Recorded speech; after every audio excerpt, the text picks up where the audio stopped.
días.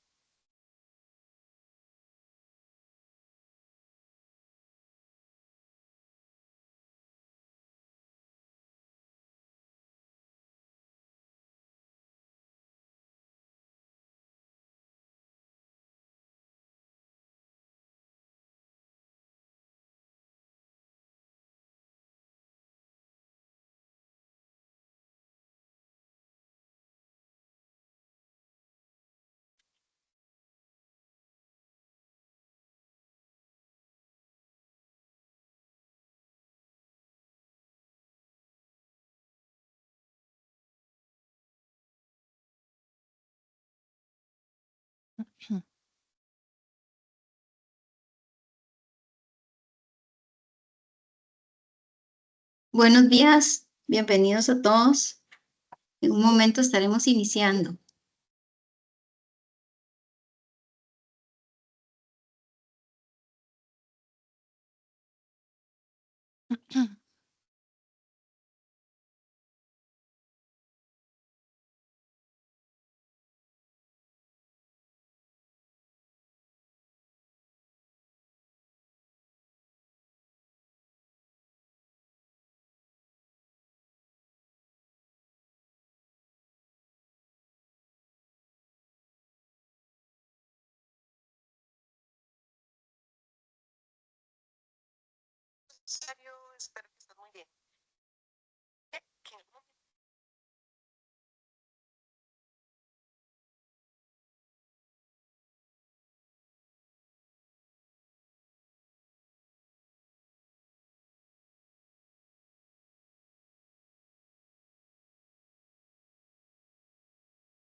Buenos días a todos, bienvenidos. Muchas gracias por su participación.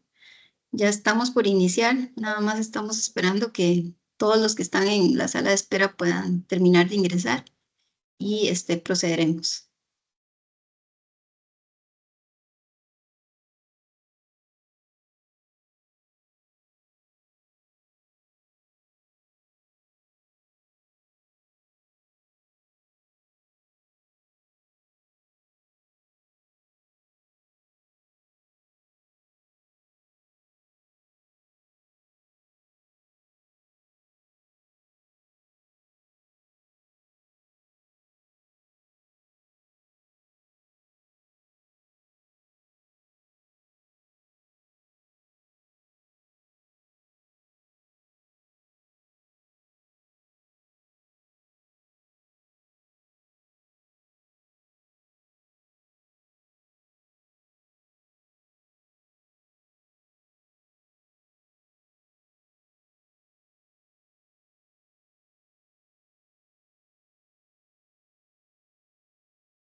Bueno, creo que ya ahora sí vamos iniciando. Hemos dado 5 minutitos para que la gente pueda ir ingresando y acomodarse.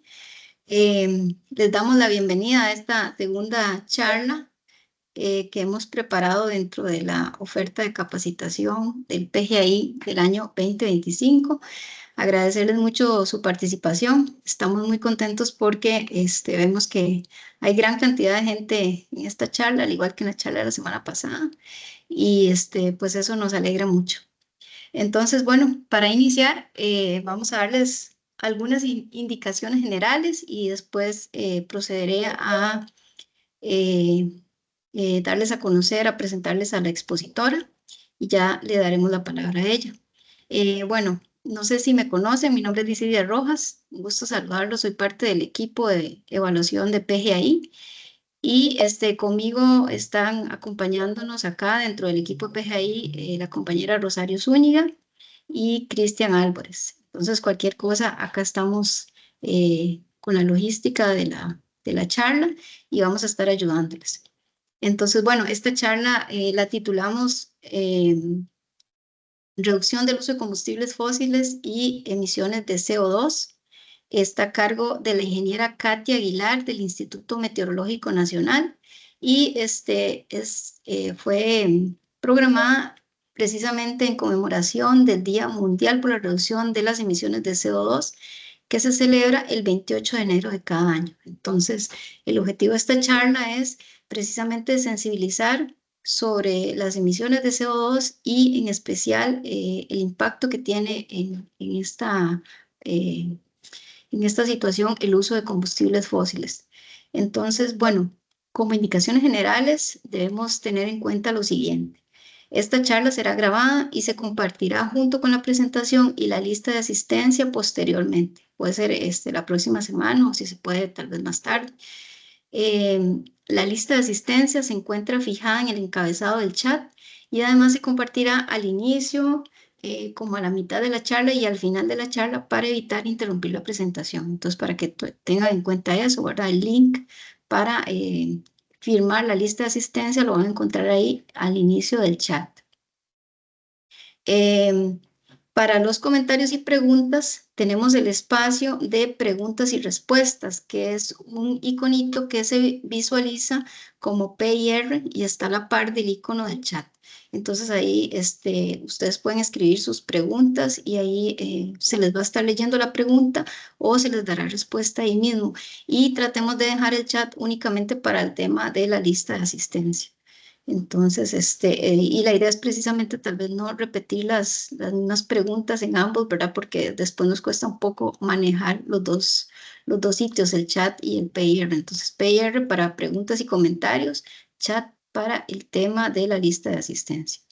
Y bueno, también para este tema de las preguntas y comentarios, se dará el espacio al final de la exposición para leer esas preguntas y para abrir los micrófonos y que las personas puedan comentar o hacer las preguntas que requieran. Para esto, los compañeros Rosario y Cristian estarán a cargo de esos espacios.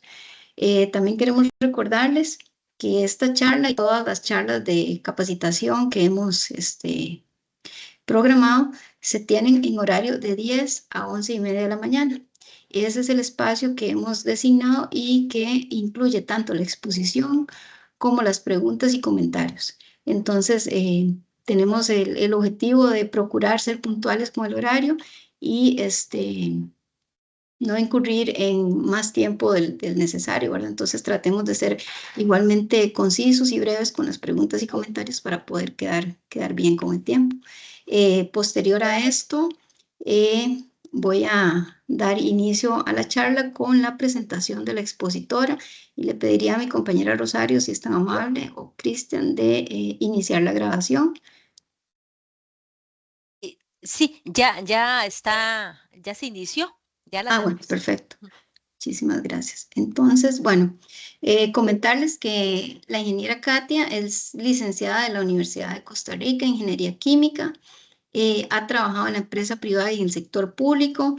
En este último ha sido parte de equipos técnicos de la DIGECA, siempre dentro del MINAE, de la Dirección de Cambio Climático y del Instituto Meteorológico Nacional, donde labora actualmente. En la DIGECA atendió temas como calidad del aire, producción más limpia, sustancias químicas y el Convenio de Estocolmo. En la Dirección de Cambio Climático estuvo a cargo del programa País Carbono Neutralidad con la incorporación de aproximadamente 95 empresas. En el eje de mitigación de la Estrategia Nacional de Cambio Climático también participó y en el Plan Nacional de Descarbonización, nada más construcción sostenible, contribuciones frescas, entre otros. Adicionalmente, ha ejercido en temas transversales relacionados con la financiación del cambio climático, economía circular, consumo y producción sostenible y gobernanza climática. En el Instituto Meteorológico actualmente labora apoyando el levantamiento del Inventario Nacional de Emisiones de Gases de Efecto Invernadero. Entonces vemos que es una persona con mucha experiencia, una trayectoria muy importante en este tema y de la cual podemos sacar mucho provecho y aprender mucho. Entonces, Katia, adelante, por favor. Muchas gracias, Lidia, por la presentación y agradecer nuevamente a los compañeros de la DIGECA por siempre dar estos espacios que contribuyen a lo que es la gestión ambiental y, por supuesto, la acción climática. Bueno, como bien lo decía Licidia, el 28 de enero tuvimos este día sobre reducción de las emisiones de CO2. Entonces, para iniciar la charla, probablemente la principal interrogante que nos debemos hacer es cuál es la fuente de CO2, ¿verdad? De dióxido de carbono. Y ojo que estamos hablando que es solo dióxido de carbono. No estamos hablando del dióxido de carbono equivalente que usualmente calculamos en nuestros inventarios. Entonces, el transporte sigue siendo todavía una de las grandes fuentes de emisiones de dióxido de carbono del país. Y para el 2030 se espera que el transporte corresponda a la mitad de las emisiones de gases de efecto invernadero globales. Entonces vemos que es el principal actor en este tema de emisiones de CO2. Acá yo les muestro a manera de ejemplo un cuadro con el histórico de lo que han sido las emisiones por los diferentes sectores que se evalúa en el INGEI. El INGEI es el Inventario Nacional de Emisiones de Gases de Efecto Invernadero. Entonces, en energía, aquí cuantificamos cuánto estamos consumiendo en combustibles, tanto para transporte como para generación de energía. Después hay otro grupo que se llama procesos industriales y uso de productos. Tenemos agricultura, silvicultura y otros usos de la tierra, que usualmente es el sector que ustedes conocen como AFOLU cuando hablamos del inventario nacional. Y por supuesto, el componente de residuos. Entonces, vemos que a lo largo del tiempo, siempre en el sector energía, es donde se nos acumulan el principal de las emisiones de CO2 equivalente, ¿verdad? Y por ende, aquí también está la principal acumulación de lo que es el dióxido de carbono, que es nuestro gas de interés. Después vemos que le sigue el sector residuos, en menor medida el sector de procesos industriales y uso de productos.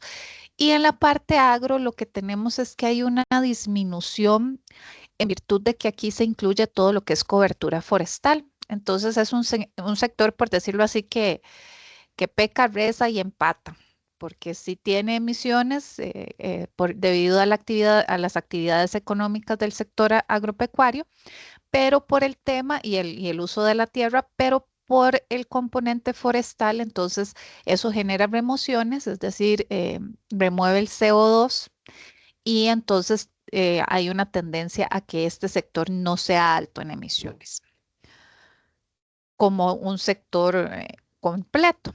Ahora bien, si queremos ver los gases uno a uno segregados, vemos que el CO2, que es el de interés en la principal columna, en el 2015 representó 70.080 gigagramos de CO2.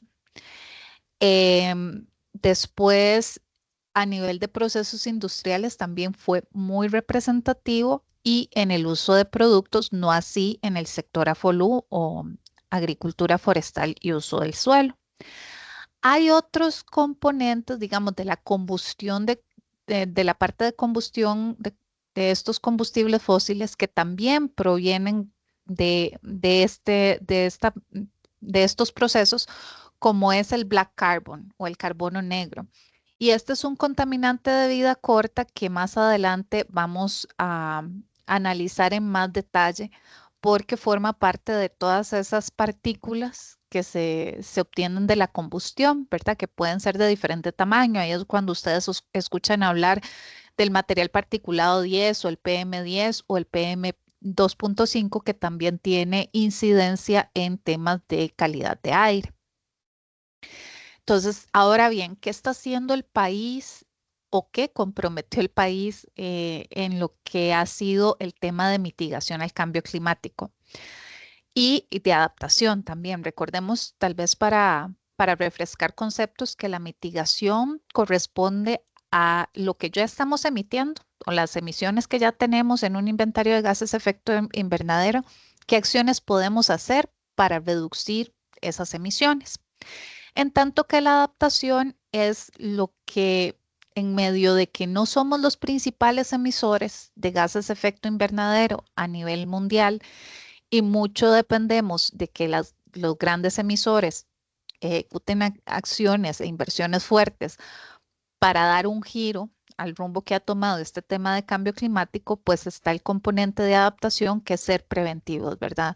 Si las medidas de mitigación que los grandes emisores a nivel internacional no dan buenos resultados, nosotros somos una región vulnerable. Ahí es donde entra la adaptación y los escenarios climáticos, donde lo que buscamos es tomar medidas preventivas a la luz de que no se estén dando cambios sustantivos en las acciones de mitigación a nivel internacional.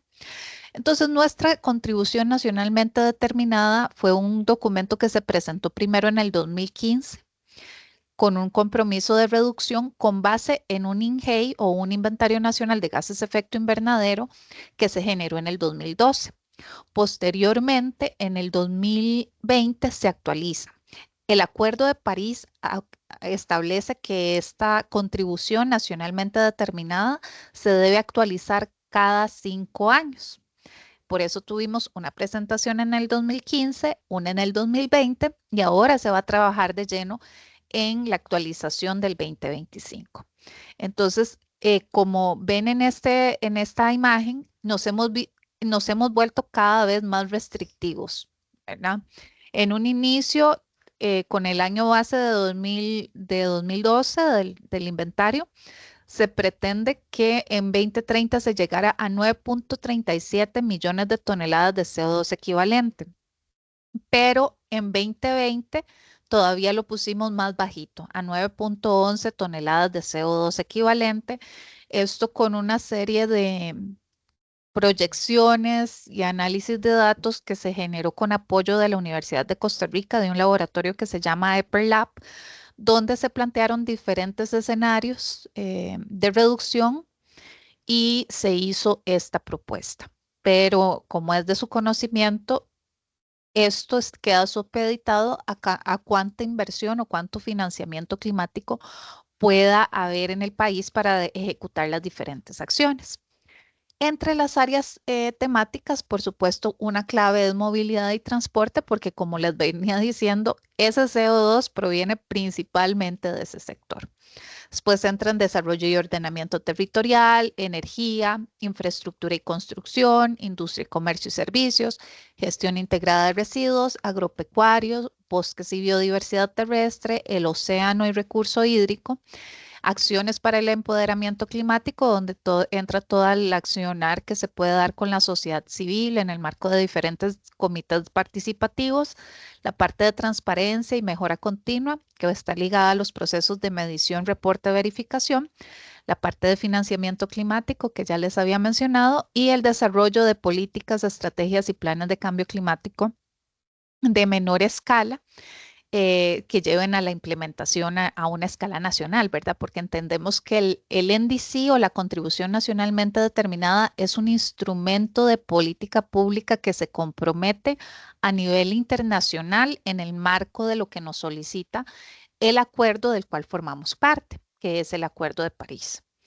Entonces, si ustedes comparan el contenido o las áreas temáticas de lo que es la contribución nacionalmente determinada y lo que es nuestra planificación ya nacional, que es donde entra el plan de descarbonización, este plan tiene en total 3 ejes dedicados al transporte. Y eso, pues ustedes me preguntarán por qué es así. Y pues la respuesta es con base en esa priorización de dónde tenemos la principal fuente de emisión de esos gases de efecto invernadero. Y siempre se ha mostrado que es el transporte.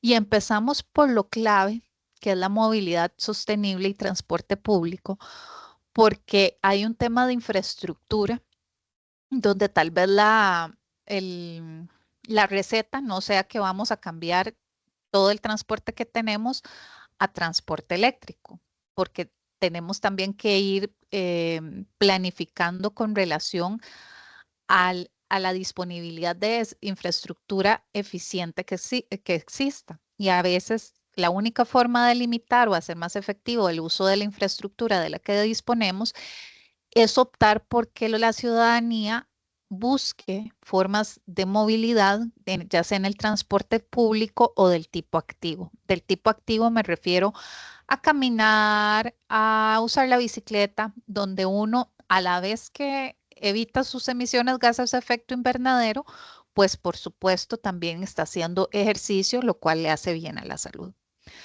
En segunda opción, se opta por el transporte liviano cero emisiones, ¿verdad? Que es ese cambio hacia el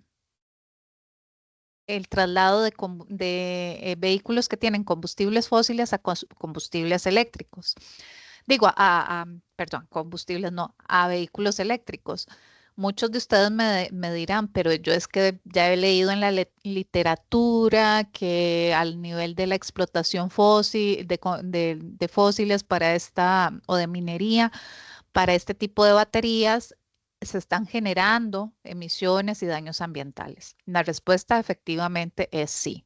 Hay temas que tomar en cuenta ahí, sumado a que todos estos vehículos y en general la tecnología que consumimos y muchos productos que usamos tienen lo que es plástico. El plástico es un derivado del petróleo. Entonces, salir de este círculo vicioso de evitar el consumo de combustibles fósiles es sumamente complejo, pero no imposible. Y por ello hay que hacer las evaluaciones también de análisis de ciclo de vida que nos permitan comparar en el marco de las diferentes situaciones o escenarios qué es mejor para el país en términos de los vehículos a utilizar. En el marco del compromiso que nosotros tenemos en el plan de descarbonización y la contribución nacionalmente determinada, pues el vehículo eléctrico nos ofrece un ganar-ganar en temas de salud, porque no estamos generando un montón de contaminantes criterio que también son los que respiramos, y en el tema de emisiones de CO2, porque estaríamos evitando los combustibles fósiles. Entonces, y porque eso es lo que nos evalúa. Recordemos que en el inventario nacional nosotros medimos lo nacional, no estamos midiendo tal vez esos impactos que se pueden exportar de fuera o impactos negativos que exportamos de fuera al adquirir un vehículo que tal vez generó algún tipo de explotación minera para la generación de una batería.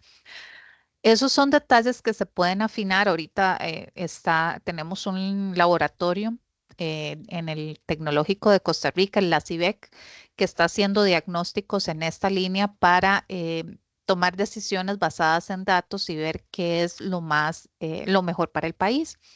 Y por supuesto, sí tenemos que hacer un transporte eficiente de carga. Entonces, en la medida de que nosotros generemos este tipo de cadenas de valor donde tal vez transportistas de diferentes empresas se pongan de acuerdo para usar un mismo vehículo para transportar sus bienes, pues incide de forma positiva.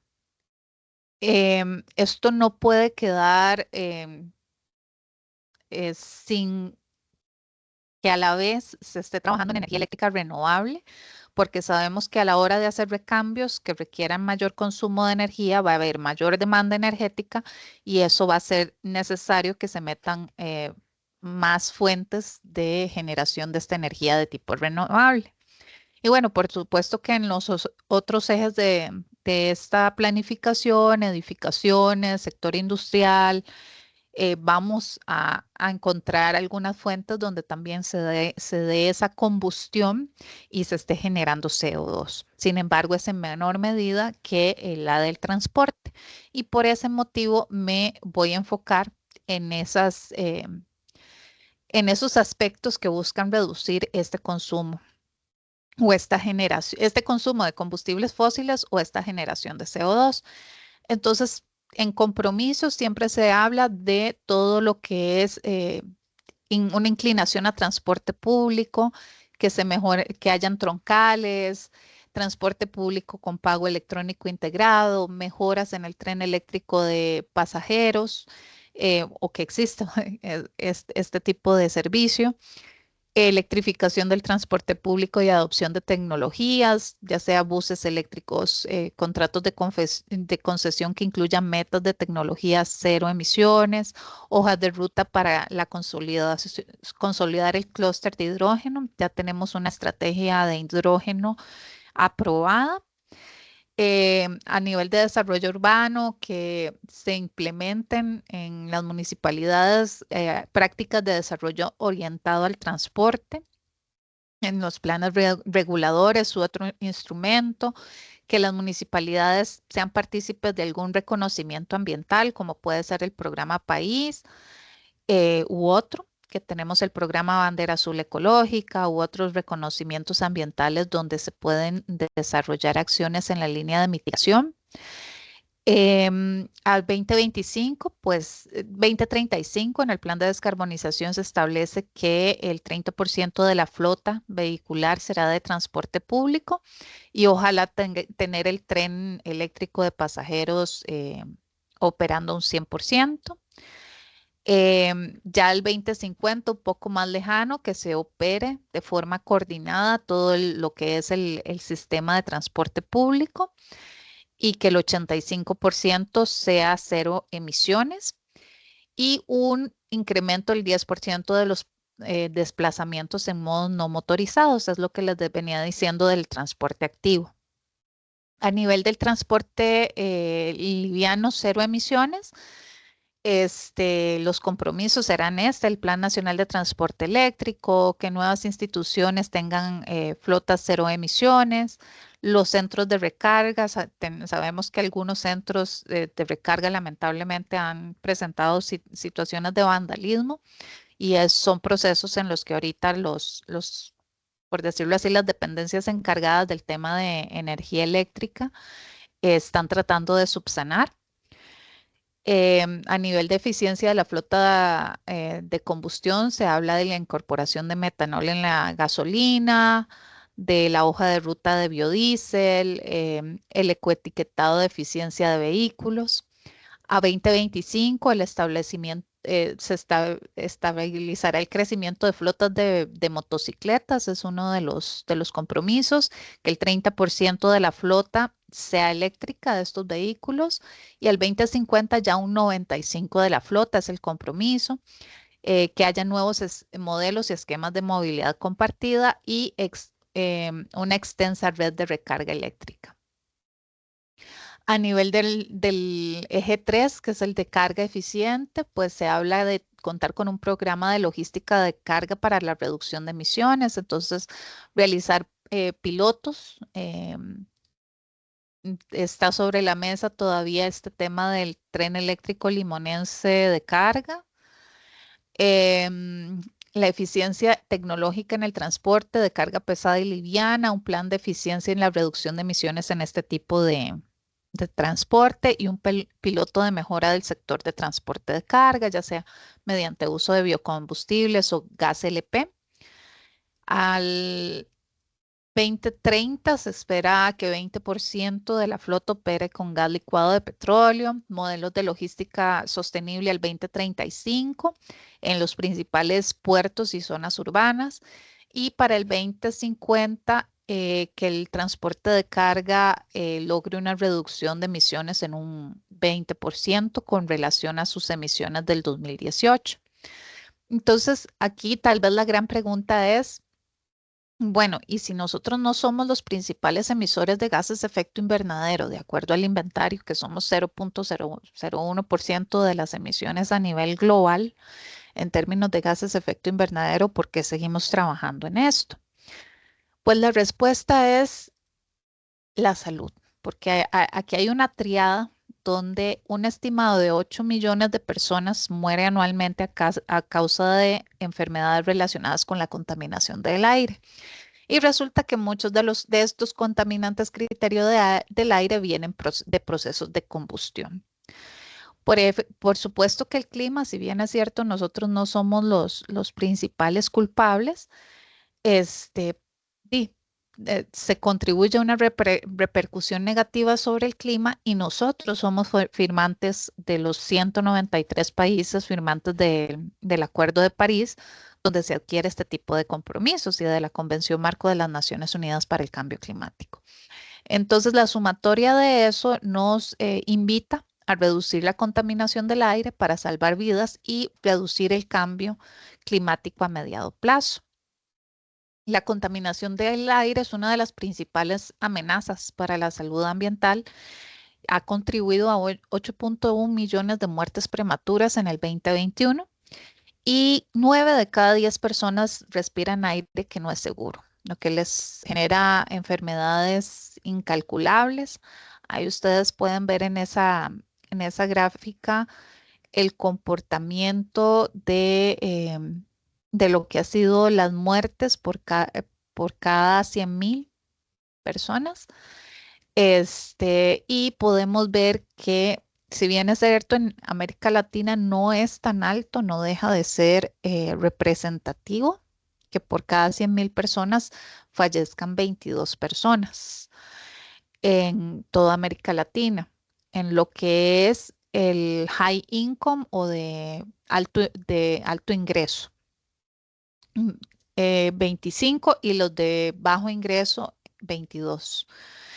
Bueno, 4.3 millones de muertes por enfermedades atribuibles a la contaminación del aire en hogares y 3.7 millones de muertes por contaminación de aire ambiental exterior en ciudades y áreas rurales. Entonces, a nivel de otra data importante en la línea de estos temas de combustión que nos están generando el CO2 y también nos está generando estos contaminantes criterio, por eso atacar el tema de combustibles fósiles es un ganar-ganar. Tenemos 709.000 niños menores de 5 años fallecieron por enfermedades respiratorias como la neumonía, que pueden atribuirse a esa contaminación del aire. Se relacionó con 16.600 muertes entre niños de 5 a 14 años. Eso es aire que está contaminado y los pone en peligro la salud y el desarrollo de ellos y aumenta la probabilidad también de partos prematuros. Y actualmente menos de un 1% de los fondos financieros mundiales se destinan a proyectos de aire limpio. Eso nos lanza una alerta. Por eso invertir en iniciativas de aire limpio puede generar dividendos masivos para la salud humana, 8.1 billones de dólares, equivalente al 6.1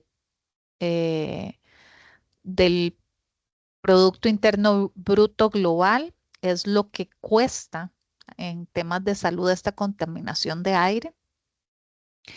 La contaminación del aire reduce la productividad en general, el tema de aprendizaje en niños, las condiciones de operación en las empresas, una disminución del 20% de solo un contaminante común, que es el material particulado o del tamaño de 2.5, donde el principal componente es el famoso carbono negro, que es el contaminante de vida corta que les comentaba, podría generar un aumento del 16% en el crecimiento del empleo y un aumento del 33% 1% en la productividad, según datos del Banco Mundial. Y todas las inversiones en energía limpia, transporte, prácticas industriales más verdes, combustibles para cocinar más limpios y alternativas a la quema de agricultura pueden ayudar a contrarrestar esto, ¿verdad? Esta contaminación y por ende esas emisiones de CO2. A manera como de resumen o general, cambiar hacia formas activas de transporte como caminar puede reducir un 25% de las emisiones de CO2 individuales. Es decir, que si yo mido las emisiones o mi huella de carbono durante un día general, si yo meto un transporte activo o por decirlo así, una forma de transporte activo como caminar o la bicicleta, puedo reducir en un 25% mi huella de carbono.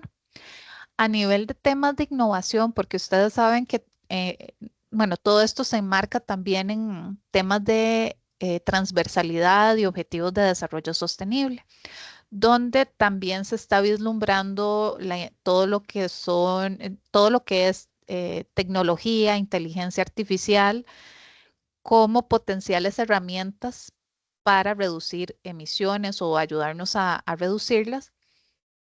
Y entonces, en lo que es la Unión Europea está esta app, por decirlo así, que utiliza la ciencia del comportamiento para establecer hábitos amigables con el clima, ya que impulsa el cambio del uso de vehículos hacia la movilidad activa y el uso de alternativas de transporte público, como una herramienta a utilizar en sus instituciones o sus organizaciones. Por otra parte, trasladarse en tren produce 13 veces menos emisiones de CO2 que otros viajes equivalentes. Entonces, por ejemplo, en la Unión Europea están usando este software que se llama Panto Health, que monitorea y gestiona el mantenimiento preventivo de los componentes de las vías férreas y así mejora la confiabilidad, la eficiencia energética y la sostenibilidad en el transporte de tren. Por supuesto, nosotros todavía no hemos llegado a un nivel de desarrollo como este, pero en el momento que lleguemos, pues podría ser una herramienta a tomarse en cuenta una vez que pues este tema del tren eléctrico pase o sea aprobado en la Asamblea Legislativa. Los vehículos eléctricos emiten 3 veces menos emisiones que los vehículos que emplean combustibles fósiles. Aproximadamente son 75 gramos versus 241 gramos de emisiones de CO2 equivalente por kilómetro la diferencia. Y, por ejemplo, a nivel de inteligencia artificial, en lo que es la Unión Europea, tienen este esquema que es el Imbalance Grid, que desarrolla soluciones de carga eléctrica vehicular inteligente para empresas y operadores de red. Entonces, bueno, como les decía, los contaminantes climáticos de vida corta están asociados a procesos de combustión. Se hace un especial énfasis en esto porque si ustedes ven el tema de vida en la atmósfera, el CO2 dura de 100 a 1000 años. En tanto que los contaminantes de vida corta, como ese black carbon que viene de lo que son las partículas, que también son producto de la combustión, se habla que dura unas pocas semanas. ¿Verdad? Entonces, mientras uno permanece durante cientos de años y puede seguir afectando el clima durante un largo periodo, si atacamos los contaminantes de vida corta, pues al tener un periodo más corto y un potencial de calentamiento global tal vez más alto, sea algo efectivo. Lo que pasa es que cuando hablamos de combustión, ¿verdad? Estaríamos ganando porque estamos reduciendo el CO2, que es el que nos compete en el marco del día que estamos celebrando, y también este famoso black carbon. Entonces, a nivel de los principales contribuyentes de del calentamiento global antropogénico después del dióxido de carbono está el metano también, y son responsables hasta de un 45% de este calentamiento global. Y si no se toman medidas para reducir estos contaminantes de vida corta, se espera que sean responsables de hasta la mitad del calentamiento causado por la actividad humana. Entonces, acá se hace un comparativo en un periodo de 20 años en esta imagen. Cuánto más poderosos que el CO2 son estos contaminantes de vida corta. Entonces, los hidrofluorocarbonos, por ejemplo, son 1500 veces, el carbono negro 900 veces, el metano 84 veces.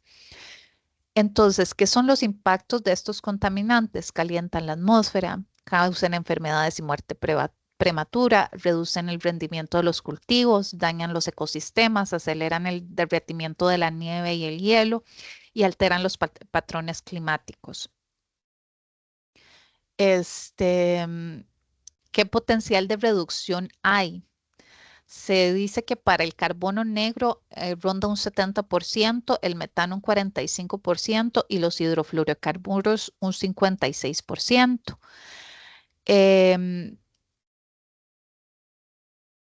Estos contaminantes pueden reducirse significativamente utilizando tecnologías, y las medidas para reducirlos tienen potencial de generar beneficios adicionales para la salud humana, el rendimiento de cultivos y las economías. Aquí a manera de fuentes, ¿verdad? De estos contaminantes de vida corta, me permití poner estas láminas porque de los contaminantes de vida corta enumerados, tenemos que ver cuáles vienen de esa combustión, de esa parte de combustión de combustibles fósiles, valga la redundancia, donde se nos genera el CO2. Y vea que el metano corresponde a un 36% de esas operaciones donde hay combustibles fósiles, y tiene una vida atmosférica de 12 años. El 60% son de actividades antropogénicas, o sea que nosotros desde nuestro quehacer podemos evitar esto. Y en este caso, sí, la agricultura es la mayor fuente de esas emisiones. Como se mencionó anteriormente, tiene 86 veces más fuerte que el CO2 propiamente. Es un precursor clave del contaminante atmosférico más nocivo, que es el ozono troposférico, que es el responsable de alrededor de 1 millón de muertes prematuras por causas respiratorias. Y al contribuir a la producción de ese ozono y el aumento de temperaturas, lleva a la pérdida de cultivos básicos hasta un 15% al año. Entonces, se ha estimado que por cada millón de toneladas que logremos reducir de este metano, se evitan 1.430 muertes prematuras, 4.000 visitas a urgencias y servicios, 145.000 toneladas de trigo, soya, maíz y arroz cada año, y pérdidas anuales de aproximadamente 400 millones de horas de trabajo debido al calor extremo. Estos son datos de cuánto nos ahorraríamos o evitaríamos solo atendiendo el componente de metano de esos combustibles fósiles. Acá, el carbono negro, ¿verdad? Como les decía, también viene de esa fuente principal emisor de CO2 en un 26%. Y el otro o el principal fuente que existe es en hogares donde todavía se utiliza leña para cocinar y tienen estos métodos de cocina con carbón. Y proviene de un 51% de esas fuentes, pero del transporte es un 26%, lo cual no es despreciable. Tiene una vida atmosférica de 4 a 12 días. En el 2019 se emitieron 5.8 toneladas de carbono negro, y pues como les decía, ya la energía doméstica es el que representa la principal fuente. El carbono negro absorbe la luz de forma muy eficaz y lo convierte en radiación solar entrante en calor. Influye en la formación de nubes y afecta los patrones climáticos y pluviométricos, es decir, asociados a las lluvias regionales. Cuando se deposita sobre el hielo y la nieve, las partículas de carbono negro reducen el albedo de la superficie, es decir, la capacidad de reflejar la luz solar, y calientan la superficie. Se depositan en hojas de plantas y aumentan la temperatura de la superficie de las mismas, atenúan la luz solar que llega a la Tierra e interfieren en los patrones de lluvia. En combinación con el ozono troposférico, el carbono negro también contribuye a esa pérdida de 50 millones de toneladas de cultivos básicos en todo el mundo al año. Por otra parte, pues en temas de salud tiene una afectación muy, muy seria porque a nivel de muertes, ya sea por fallo cardiovascular, que ronda un 29, 24, 29% en el caso del corazón, 24% en el caso de derrame cerebral y lo que es problemas en los pulmones. A nivel de enfermedad un 25% y a nivel de cáncer un 43%. O sea que hay alrededor de 7 millones de muertes asociadas a la contaminación por carbono negro. Digo, asociadas a los contaminantes criterio, que por carbono negro se calcula que son 4 millones de muertes. Entonces, estos serían como los temas nocivos. En el tema del ozono troposférico, si bien es cierto, no tienen fuentes de emisión directas, sino que es un compuesto formado por la interacción de la luz. Vemos acá que se vuelve a repetir que hay un metano por acá haciendo parte de ese juego, ¿verdad? De ese escenario. Y entonces, ¿por qué reducir el CO2? Es relativamente simple y se requiere actuar ayer, yo no diría hoy. Tiene beneficios para el clima y el desarrollo local y global, y hay grandes beneficios para la salud de las personas y los ecosistemas. Acá un poco de inducción de las enfermedades respiratorias y cardiovasculares a nivel de cómo es la proporción que se atribuyen a ese tipo de contaminantes que vienen de los procesos de combustión. Y aquí vemos que hay un 3%, un 33% que es del corazón, problemas del corazón, y un 36% que corresponde a lo que son derrames cerebrales. Un 17% lo que es cáncer de pulmón y un 8% lo que son enfermedades de pulmón y un 6% lo que son enfermedades obstructivas crónicas en el pulmón. Entonces, más o menos esa es la distribución de lo que nos pueden generar este tipo de procesos de combustión. En el contexto nacional también, pues tenemos una política nacional de adaptación que orienta a las acciones en adaptación en esta materia y por supuesto esto abarca el sector salud, ¿verdad? Donde se busca tener un conocimiento de cómo está nuestra línea base, con base en esa situación, desarrollar planes y posteriormente invertir. Entonces, en lo que es los ejes sustantivos, lo que son servicios e infraestructura resiliente, aquí se llama al sector salud a ser resilientes en la atención de estos efectos o impactos que nos pueda generar esta contaminación o estos procesos de combustión.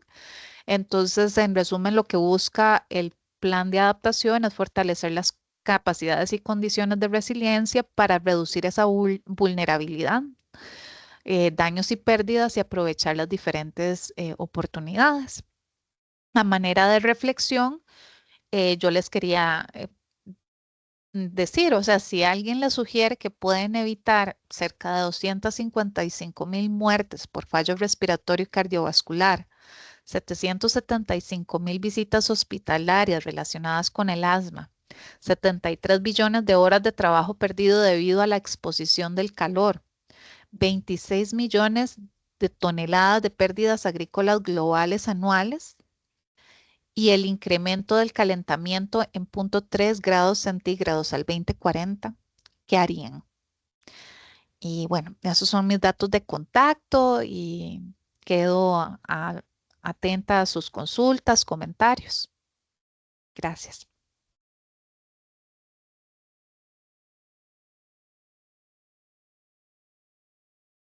Muchas gracias, Katia. Excelente presentación, muy importante y, bueno, muy necesaria en nuestros días, ¿verdad? En los que vemos esta problemática, ¿verdad? De las emisiones de CO2 y del uso de combustibles fósiles. Entonces, muy atinente. Y bueno, entonces, una vez finalizada la exposición de la compañera ingeniera Katia Aguilar, procederíamos entonces a dar respuesta a la sección de preguntas y respuestas. Y si alguien tiene comentarios también, por favor pueden levantar la manita. Y mis compañeros Rosario y Cristian se encargarán de esta parte. Entonces, por favor. Eh, Creo que sería Cristian a cargo de preguntas y respuestas.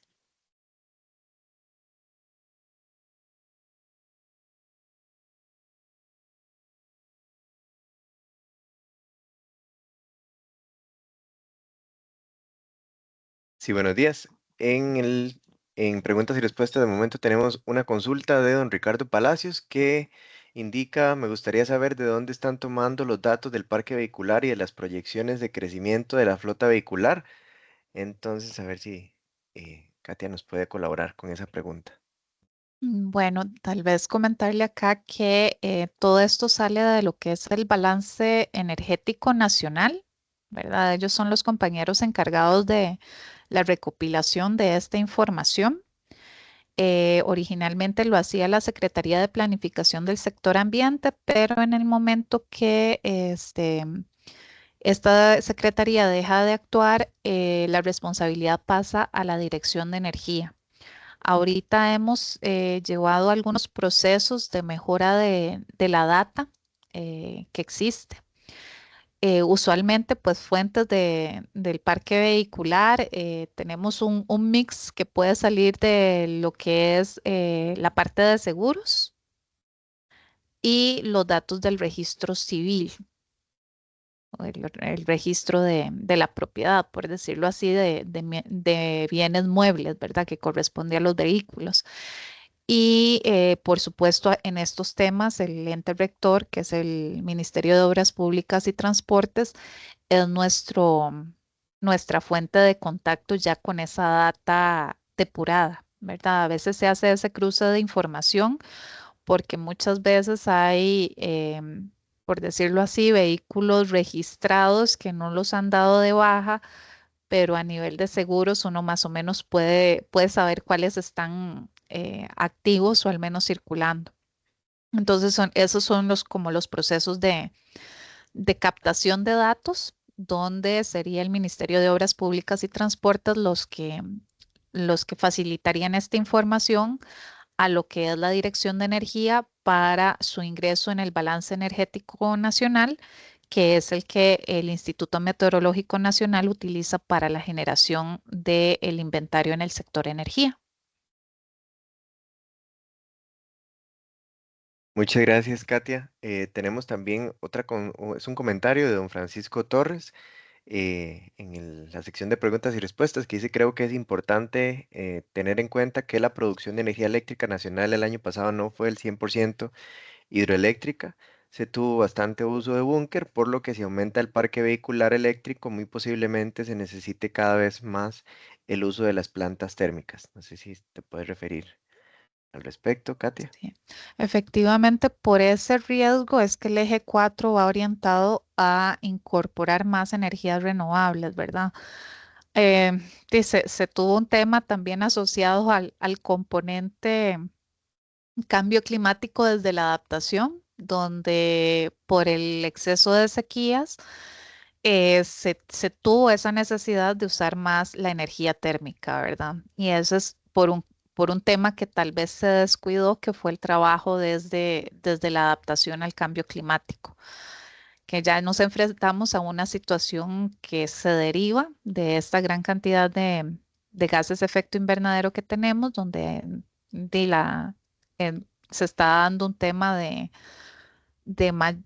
de aumento de la temperatura promedio global y escenarios cada vez más calientes donde hay una evaporación, ¿verdad?, del agua y por ende estos embalses no dieron abasto para, para cubrir la demanda, que originalmente daban abasto para cubrir esa demanda, pero en esos escenarios pues no se dio y la recomendación efectivamente de seguir eh, produciendo con renovable, pero todo esto, como sabemos, son procesos largos de definición o planificación técnica y para finalmente llevarlo a la construcción, la implementación y buscar los recursos para su desarrollo. Pero, pero sí, en el marco de lo que establece la planificación idónea en cambio climático, eso es lo que se busca y por eso se planteó en el eje 4.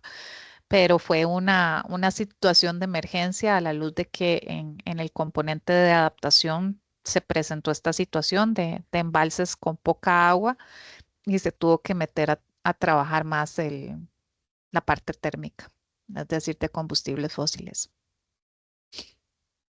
Gracias. La siguiente pregunta es de Víctor Montero Marín, que consulta. ¿Nos podría ampliar, por favor, respecto a la permanencia en tiempo de un gas en la atmósfera y el potencial de calentamiento global de los demás gases de efecto invernadero versus el CO2? Ok, vamos a ver si está la filminita por aquí.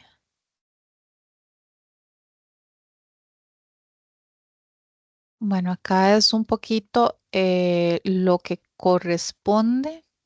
em, bueno, esto es en torno a la vida que tienen en la atmósfera. Los potenciales de calentamiento global no los tengo ahorita acá a mano, pero, uy, me salí, perdón. Vamos a ver si yo se los puedo compartir desde nuestras publicaciones en el IMN.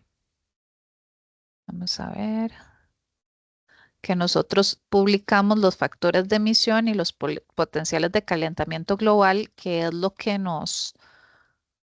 ¿qué es lo que publica el panel intergubernamental de cambio climático en sus actualizaciones de reportes? Y nosotros lo publicamos para uso en el para uso de las diferentes personas que levantan sus inventarios. Entonces vamos a ver acá.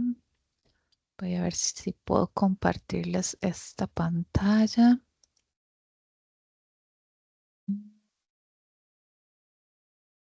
No sé si ahí están viendo ya la pantalla de inicio de IMN, Ya se ve. www. Ahora sí. Ajá. .ac.cr, entonces se van al final y ahí viene todo lo que es el tema de cambio climático, ¿verdad?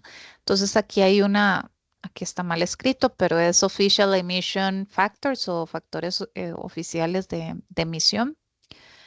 Los factores de emisión ya publicados para el 2022. Entonces acá ustedes pueden abrir este PDF y se van al final, porque ahí viene por las diferentes actividades productivas y ahí vienen los potenciales de calentamiento global. Entonces, en un horizonte de 100 años, ustedes pueden ver que el 21% es 21 meses más. Mm, O sea, tiene un potencial 21 veces más el metano de calentar la atmósfera que lo que es el CO2, el mismo caso para el óxido nitroso. Aquí vienen algunos hidrofluorocarbonos, ¿verdad? Que son estos gases que utilizamos en los aires acondicionados, refrigeradores, em, y el hexafluoruro de azufre, ¿verdad? Que tiene un potencial altísimo en comparación al CO2, pero esta es la tablita que tenemos comparativa y que usamos para las diferentes conversiones a nivel de lo que es obtener el CO2 equivalente, ¿verdad?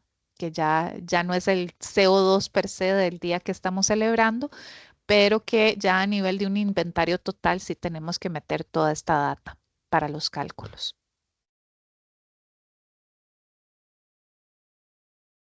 No sé si Muchas gracias, por favor, Katia. siéntanse en libertad de repetir. Si algo no les quedó claro, lo vuelven a preguntar, no se preocupen. Muchas gracias. Tenemos también un comentario de Carlos Fallas, em, que indica que, bueno, que efectivamente la reducción de las emisiones es parte de la Agenda 2030, ¿verdad? Y tenemos una consulta de Cristian Alvarado que indica que cuál es el manejo que se le va a dar a las baterías de litio que los autos eléctricos van desechando. En China están haciendo fosas en el fondo marino para desecharlas en contenedores. Bueno, nosotros acá a nivel país, como se sabía que se iba a decir a los importadores de vehículos que había un interés por tener un cambio hacia la flota vehicular eléctrica y que tenemos una ley de gestión integral de residuos donde decía que es una responsabilidad em, del importador o del consumidor recibir este tipo de cosas o este tipo de residuos para darle una gestión, había que también buscar otra alternativa, porque tal vez a nivel del importador ese tema de encargarse ellos del tratamiento de las baterías no iba a ser tan rentable.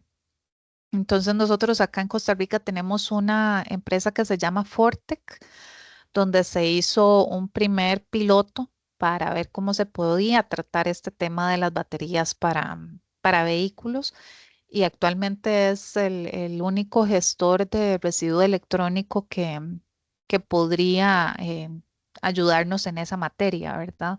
Esperamos que haya una proliferación porque la capacidad tampoco da que ellos tienen ahorita instalada no da como para toda la flota vehicular nacional se hace el cambio. Pero sí ya se hizo como ese primer piloto y ellos ya tienen amplia experiencia con lo que es el convenio de Basilea con los compañeros del Ministerio de Salud, que son los que ven este tema de trasiego de materiales peligrosos. Pero sí necesitamos ampliar las capacidades para tratamiento. Muchas gracias, Katia. Tenemos una última pregunta en el apartado de preguntas y respuestas y luego vamos a continuar dando la palabra a las personas que tienen la mano levantada también para que todos puedan participar. La pregunta es de Bomberos de Batán. Dice, ¿qué tanto ha avanzado el uso de neutralización del CO2 por inyección con los océanos? Mm, No sé si quedó Yo, claro la pregunta. sí, tal vez, si uno de los principales sumideros de carbono es el océano, ¿verdad? Lo que pasa es que a nivel de la metodología, no, sino que no sé si estoy entendiendo bien, porque acá, al menos en el país, que yo sepa, no hay no existen procesos de inyección antropogénica del CO2, sino que por su naturaleza en lo que son los océanos, gracias a la cobertura de algas y este tipo de plantas, existe un sumidero de CO2 natural a nivel de océano y hay bastante data científica de cómo es que el mar actúa como sumidero de carbono, pero sumidero natural. Cuando el compañero me dice inyección, me quedé pensando si es que ya existe alguna metodología evaluada, aceptada para hacer una inyección artificial. Si ese es el caso, no tengo conocimiento de la tecnología de momento y no creo que acá en el país alguien lo esté implementando, pero si el compañero de Batán tiene alguna buena noticia en ese sentido que compartirnos, pues adelante.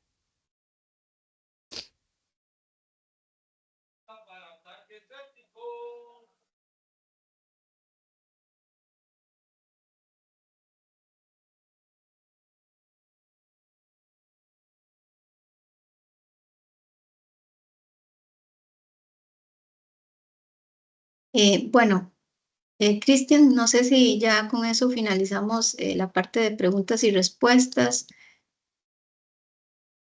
¿Cómo estamos por ahí? Perdón, es que estaba hablando y tenía el micrófono apagado. Qué Ok. pena, disculpen. Que les estaba indicando que vamos a proceder a darle la palabra a doña Jennifer Ramírez Zúñiga, que es la primera que tiene la manito levantada. Sí, se puede presentar, Jennifer, indicarnos de qué institución nos acompaña y hacer su consulta. Ya puede habilitar el micrófono, Jennifer.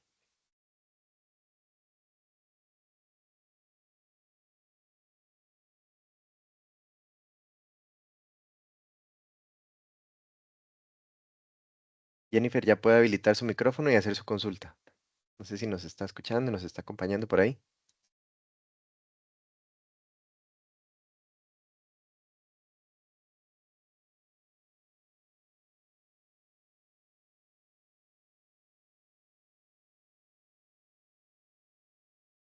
Parece que no se está escuchando doña Jennifer o tiene algún problema. Tal vez entonces, mientras tanto, vamos a darle la palabra a la siguiente persona y ahorita volvemos en todo caso con Jennifer. Le voy a habilitar el micrófono a don Adrián Jiménez Ardón para que pueda hacer su consulta. Don Adrián, puede realizar su consulta a la expositora. Buenos días, ¿me escuchan?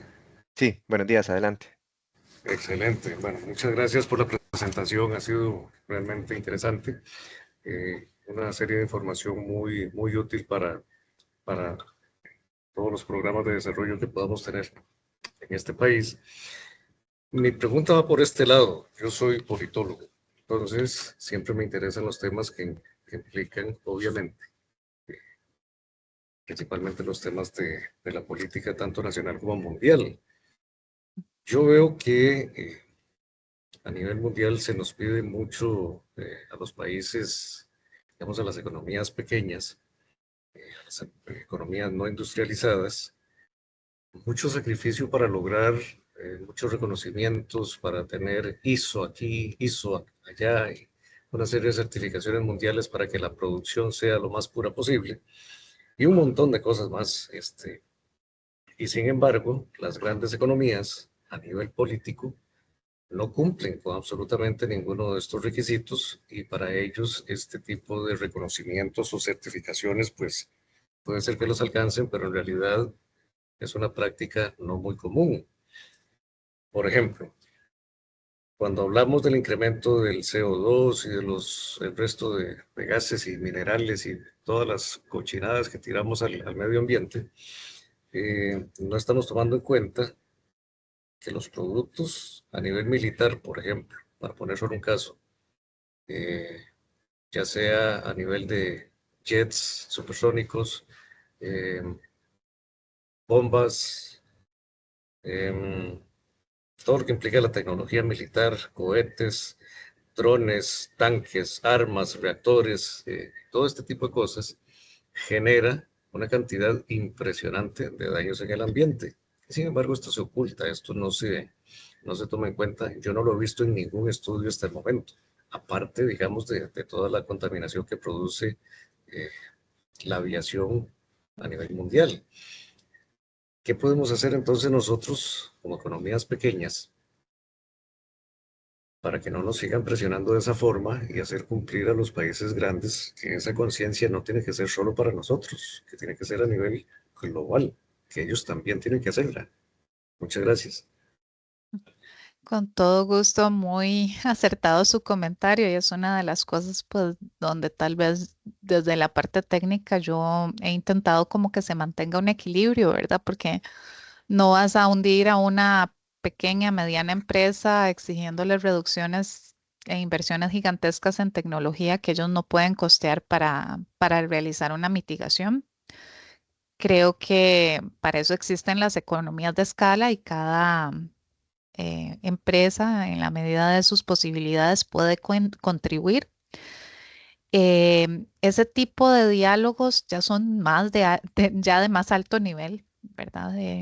Ac- Actualmente, ustedes probablemente ya notaron el giro internacional de unos años hacia acá, donde básicamente hay una reunión de todos lo que somos los países latinoamericanos solicitando mayores fuentes de financiamiento para lograr estas metas en mitigación y por supuesto adaptarnos a algo que nosotros no somos los principales causantes, sino que viene efectivamente de todos estos grandes emisores y productores de armamento que usted menciona. Lo que pasa es que esas negociaciones son duras, ¿verdad? O sea, en algún momento se comprometieron 100 billones de dólares para repartir entre los diferentes miembros firmantes del acuerdo. Y esto, a este tipo de fondos van contribuyendo los países desarrollados también en la medida de sus posibilidades, pero lo cierto es que se comprometen a nivel de estas discusiones internacionales, pero ya en la práctica, ver los recursos en marcha es donde a veces hay algunos faltantes. En las últimas COP, pues esta que pasó hace poco en Azerbaiyán, en Bakú, se logró un acuerdo positivo por parte de los países en cuanto a este tema del financiamiento climático para lograr esas metas de mitigación y de adaptación. Pero estamos a la espera en la práctica cómo se van a ejecutar esos recursos, ¿verdad? Porque también se dio ese giro internacional donde todos los países pequeñitos como nosotros pusimos las cartas sobre la mesa y dijimos, bueno, nosotros acá somos muy vulnerables y a nivel de pérdidas de cultivos por sequías, a nivel de pérdida, al nivel de infraestructura que no soporta ya la cantidad de agua que nos viene por inundaciones, necesitamos ya no inversiones de tipo light, sino ya más grandes y eso requiere un financiamiento en esa línea. Entonces es donde también se habla de la construcción de este fondo en adaptación y pérdidas y daños. O sea, ha sido una de las grandes discusiones y se está generando la creación del fondo. Lo que pasa es que si a nivel nacional existe un poquito de burocracia, a nivel de Naciones Unidas también existe, ¿verdad? Entonces la puesta en marcha de este tipo de iniciativas, si bien es cierto, ya se aprobaron, o sea, se avanzó hacia eso, hay que darle un chance al acomodo y puesta en ejecución de estos apoyos. Pero lo cierto es que vienen apoyos, ya sin el apoyo de lo que es Estados Unidos, por supuesto. Ustedes vieron la noticia que eh, Donald Trump se salió del acuerdo, pero al menos los países que están comprometidos todavía como Unión Europea, que siguen apoyando en este tipo de iniciativas, pues de ahí se obtendrán recursos. Lo que esperamos es que a Costa Rica no se le considere como un país de renta media, em, que ya se nos considera y que los apoyos ya no vienen tanto en inversión, sino en asistencia técnica. Entonces ustedes ven ahí que nos llegan como apoyos que corresponden a un montón de diagnósticos, estudios, pero a la hora de invertir en lo grueso, que es infraestructura, cambio tecnológico y demás, tal vez el apoyo no está estructurado de esa forma. Pero ese es el tipo como de shift o de cambio que a nivel de esas discusiones se están buscando. Y ya incluso hay, bueno, las islas están organizadas en un grupo, ahorita no me acuerdo las siglas, Small Island de Bajo Desarrollo o SMI algo. Y ellas también se agrupan porque imagínense que si a Costa Rica le afecta el cambio climático, ¿cómo puede estar afectando el cambio climático los países más pequeños o las islas?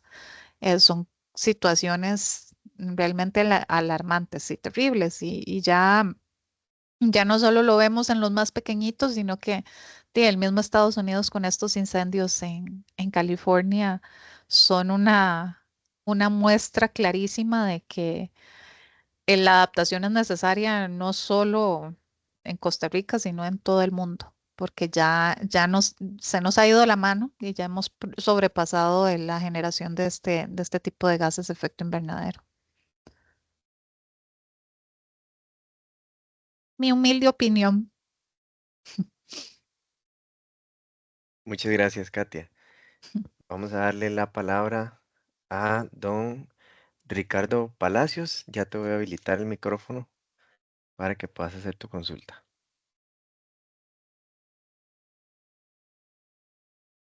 Don Ricardo, puedes hacer la consulta.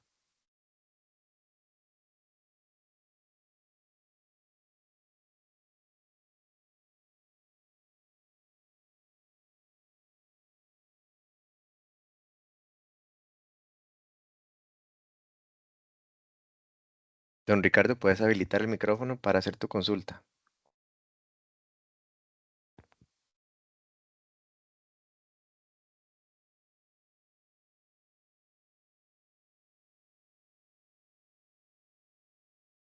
No sé si don Ricardo nos está escuchando, pero por cuestión de tiempo, Seguro. entonces tal vez puedes hacer la consulta por el chat y luego la estaríamos atendiendo.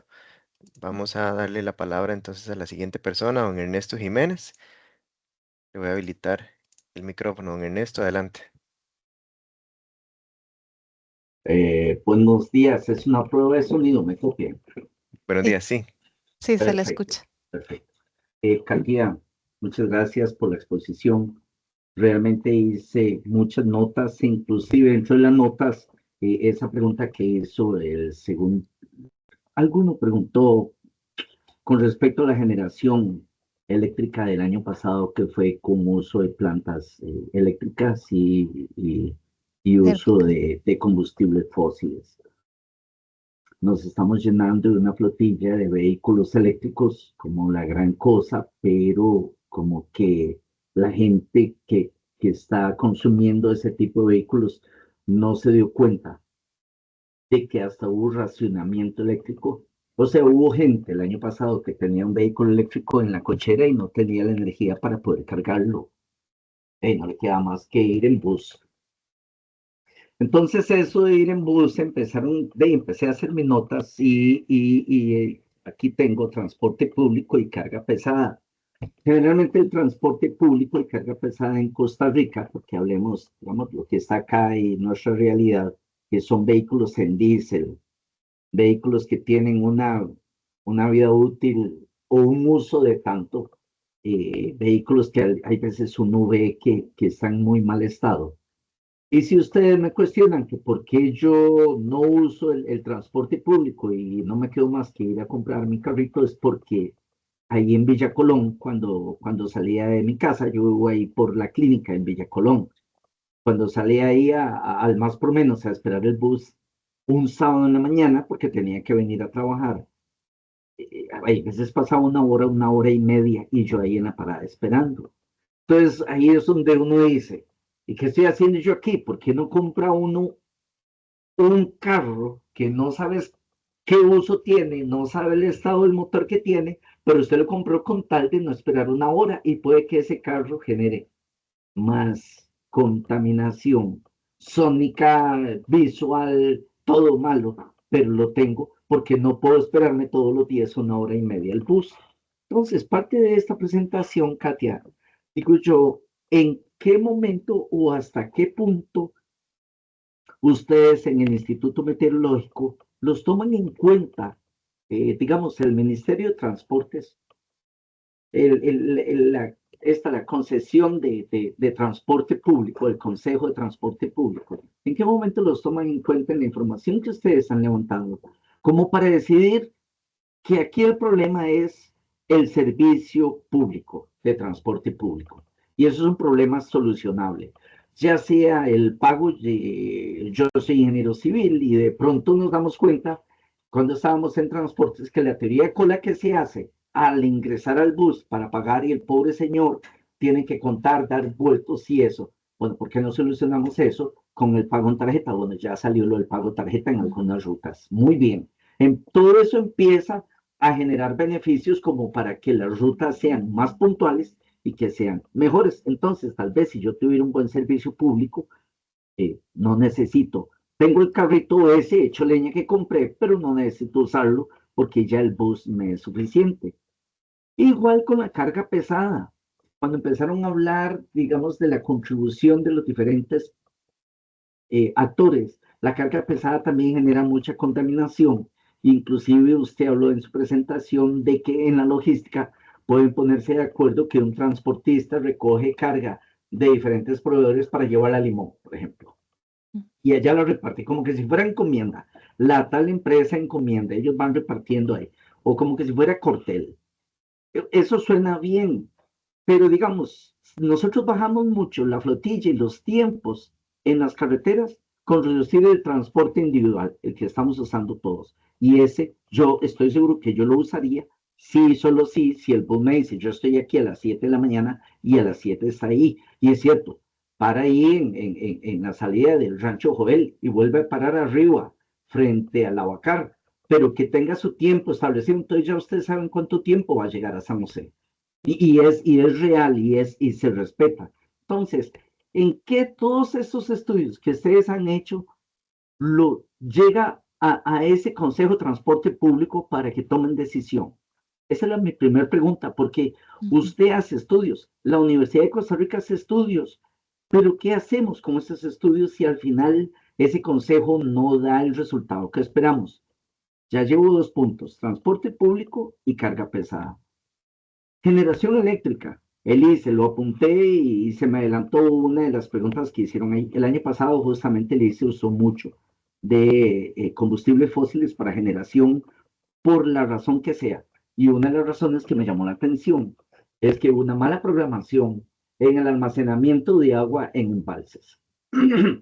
yo no sabía que eso se programaba. No, En fin, se programa y no se algunos... programa, sucede, o sea, el embalse se secó por una condición climática. Ok, muy bien, digamos que el año pasado fue algo extraordinario, pero hubo ciertos profesionales de Fuerza y Luz y LS que también dijeron que por una baja programación en la conservación del recurso dentro de los embalses se generó esta situación. O sea, dejaron que se secaran todos para empezar sí o sí a generar con combustibles fósiles en un tiempo específico para suplir a todo el país. Y aquel señor que tenía un carrito eléctrico y que sí hubo racionamiento, ahí quedó su carrito, pagándolo al banco, el carrito nuevo, pagando el INSS, pagando todo, pero no lo puede sacar porque no había energía eléctrica. Ese es un punto. Ahora sí, yo trabajo en acueductos y alcantarillados y nosotros aquí en el tratamiento de aguas residuales, en la tecnología anaerobia, generamos metano. Nosotros generamos metano y entonces usted empieza a hacer las comparaciones de las afectaciones del metano con respecto al CO2, que son alarmantes. Resulta que nosotros tenemos 2 planteles y queremos hacer unas mejoras justamente en la línea de gases para controlar el metano y los subproductos de azufre que genera la reacción anaerobia. Y no encontramos una empresa que nos dé ese servicio. Un año no encontramos una empresa que nos dé ese servicio. Usted viene y da esos datos, cualquiera viene y me dice, pero ¿ustedes qué están haciendo? Le puedo mostrar qué estamos haciendo. El problema es que no hay quien nos repare esos accesorios para nosotros controlar eso. Entonces, se vuelve más preocupante. Escuchándolo a usted en su presentación, se vuelve más urgente para mí solucionar ese problema. Pero se vuelve más preocupante para usted si fuera una auditoría en decirme, mira, Ernesto, ¿qué estás haciendo? ¿Cómo es posible que tengas tantos años de tener eso así y no se pueda reparar? Vea el efecto invernadero o vea el efecto que puede generar el metano en la atmósfera por ese y usted me puede dar toda una explicación. Eso lo estamos viviendo en este momento. Eso lo estamos viviendo en este momento y de hecho, ayer lo volvimos a ver de que para este año tenemos que retomar ese dispositivo. No encontramos. Encontramos en el mercado, en Costa Rica, algo fácil. Puede que algunos de los que escuchen van a decir, pero ¿por qué no me llamabas, Ernesto? Nosotros tenemos esto y lo otro. Sí, pero en la búsqueda que hemos hecho nosotros dentro de SICOP, porque tenemos que hacerlo dentro de SICOP, porque así nos lo piden, no aparece una empresa, no aparece el servicio. Es todo un mundo. Bueno, les cuento que vino el comité de asada de esta zona que es turísticamente muy visitada en Punta Arenas, Monteverde, y ellos justamente querían venir a ver los sistemas de tratamiento anaerobios porque no usan energía eléctrica en el tratamiento. Don Ernesto, disculpe. Disculpe la interrupción.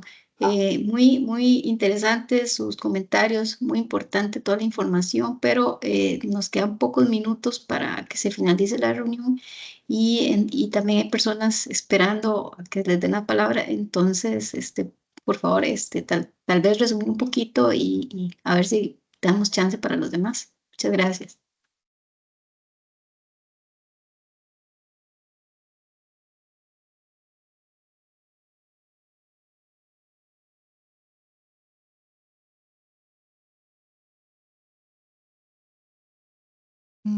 Bueno, don Ernesto, no sé si procedo como a reaccionar a sus comentarios. Bueno, comentarle que, bueno, de los 3 puntos que usted mencionó, empezando por transporte eléctrico, em, este tema del plan de descarbonización, tal vez aclarar, no fue un proceso como que de forma individual lo saca la Dirección de Cambio Climático en su momento, que fue la que lideró este tipo de procesos, sino que fueron una serie de talleres donde participaron actores clave para la definición. Y efectivamente en esa definición había una representación del MOP. Em, y ahí queda claro de que el talón de Aquiles es movilidad sostenible y para eso tenemos que hacer un transporte público eficiente y seguro, ¿verdad? Porque muchas veces también no se trata solo de que nos llegue puntual, que es la necesidad que usted nos externaba, sino que también en medio de que estoy ahí en la parada o dentro del mismo transporte público no me asalte. Entonces, esto tiene que ser acciones integradas. Es de mi conocimiento que a nivel de concesiones se han empezado a hacer algunos ajustes, pero siempre está el tema de escalas de negocio, ¿verdad? Porque hay compañías de autobuses que pues en el marco de lo que ya se está logrando trazar, que es el pago electrónico, se sabe que tienen la capacidad de hacer el cambio hacia mejores buses y flota vehicular eléctrica, en tanto que otros son más pequeñitos y tal vez no pueden hacer esas inversiones de gran escala. Recuerdo que hace mucho tiempo cuando trabajaba en el tema de calidad de aire con los compañeros de Dijeca, que también estábamos viendo cómo se resolvía esto, pero desde calidad de aire. Muchas de las concesiones en materia de lo que era reducción de emisiones de combustibles fósiles se vino abajo porque tenían otra necesidad que atender asociada a un tema social, que eran las personas con discapacidad. ¿Verdad? A los autobuseros se les estaba ya pidiendo que por la ley, bueno, la de personas con discapacidad, ellos tuvieran como 7600. es 7.600, Sí, gracias, con gusto. tuvieran este tipo de rampas para que pudiera subir personas con sillas de ruedas y demás. Entonces ellos dijeron, ahorita no podemos hacer la inversión hacia comprometernos en el marco de la concesión hacia una flota vehicular limpia porque nuestra prioridad es atender esa ley, ¿verdad? Entonces a veces ese tipo como de negociaciones en el marco de las concesiones que se otorgan, y que es el instrumento para lograr estos progresos, a veces entraban un poquito, pero es el instrumento que se tiene para dar este giro y tener este tipo de servicio de forma puntual y efectiva para que no tenga usted que esperar en una hora. Hacia eso es lo que vamos. Después, en el transporte de carga, algunas empresas han desarrollado estos pilotos. Creo que una experiencia de FIFCO, no, si no, más no me equivoco, fue con ahorita no me acuerdo cuál fue la otra para integrar este tipo de transporte de carga y resultó ser efectivo. Lo que pasa es que sí requiere de una articulación grande porque a veces entre empresas no se están conversando y no saben si las rutas se pueden integrar de esa forma. Y finalmente, en el tema del dispositivo, pues me gustaría saber cuál es el dispositivo que necesita, tal vez profundizar en eso, porque no hace mucho lo que es la AED, la Agencia Empresarial para el Desarrollo, creo que se llama, con apoyo de fondos del NDC Partnership, hizo unas presentaciones o un bulevar, por decirlo así, de tecnologías limpias, donde se esperaría que a futuro, en el marco de las anotaciones que tomó este proyecto, el NDC Partnership, se pudieran dar como algún tipo de facilidades para adquisición de ciertos equipos. No sé si ahí abordaron el dispositivo del cual usted habla. Por otro lado, lo que es la CCAC, la Coalición de Cambio Climático y Aire, recientemente está como en su proceso de planificación y le está pidiendo a los países que llene un formulario de necesidades para atender precisamente los contaminantes de vida corta. Y como usted me está hablando de metano, pues yo podría mandarle el formulario para que por lo menos eso quede mapeado dentro de las prioridades de financiamiento a futuro para esa planificación de la CCAC. El tema es que el llenado de ese formulario vencía hoy, pero puedo hacer las averiguaciones para ver si nos dan más chancecito para completarlo, y que lo tengan en cuenta entre esas tecnologías. De igual forma, ellos lanzan concursos de apoyo donde perfectamente a nivel de acueductos y alcantarillados se podría hacer una propuesta para ver si no las aprueban, ¿verdad? Y incluyendo la compra de ese dispositivo.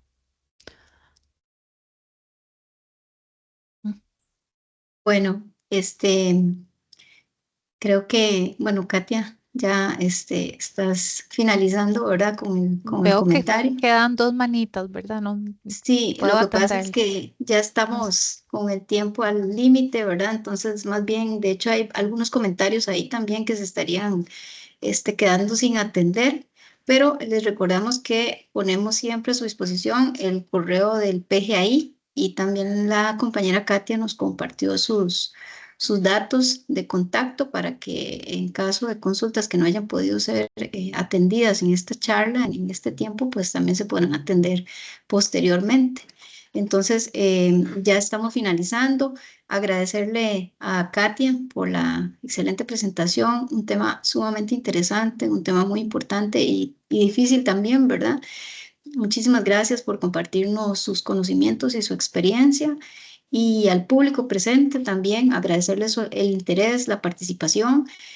Hoy tuvimos casi 600 personas en esta charla, entonces es un poco difícil de manejar tanta gente, pero eso denota también el interés que hay en este tema y que tenemos mucho por trabajar y por hacer. Agradecerles a todos y desearles que tengan una bonita tarde y un feliz fin de semana. Y también terminamos recordándoles que en 8 días, bueno, el 7 de febrero, tendremos la siguiente charla sobre el recurso hídrico impartida por una profesional del Instituto de Acueductos y Alcantarillados de la IA. Entonces, nos seguimos viendo por ahí. Muchas gracias. Hasta luego. Gracias.